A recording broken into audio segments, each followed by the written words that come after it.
भारत में बच्चों में मायोपिया के मामलों में तेजी से बढ़ोतरी हो रही है। ये एक गंभीर चिंता का विषय है, क्योंकि मायोपिया न केवल बच्चों की पढ़ाई और खेलकूद को प्रभावित करती है, बल्कि भविष्य में गंभीर आंखों की समस्याओं का कारण भी बन सकती है। इसलिए समझना जरूरी है कि मायोपिया की समस्या बच्चों में क्यों बढ़ रही है और कैसे इससे बचा जा सकता है। मायोपिया एक ऐसी कंडीशन है जिसमें दूर की चीजें धुंधली दिखाई देती हैं। यह आमतौर पर आंखों के आकार बढ़ने या कॉर्निया के बहुत ज्यादा कर्व होने के कारण होता है।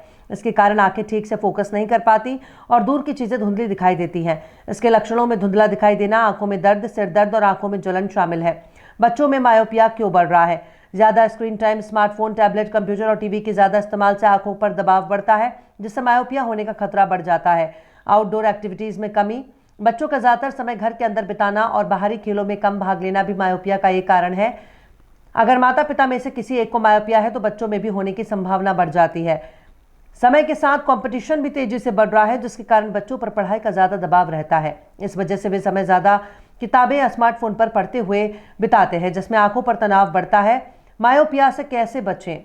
बच्चों को स्क्रीन टाइम को सीमित करना चाहिए। उन्हें नियमित इंटरवल पर ब्रेक लेने की सलाह दें। बच्चों को बाहर खेलने और फिजिकल एक्टिविटीज में भाग लेने के लिए प्रोत्साहित करें। बच्चों की आंखों की नियमित जांच करवाएं। बच्चों और पौष्टिक खाना खिलाएं, जिससे विटामिन ए और अन्य जरूरी पोषक तत्व शामिल हो।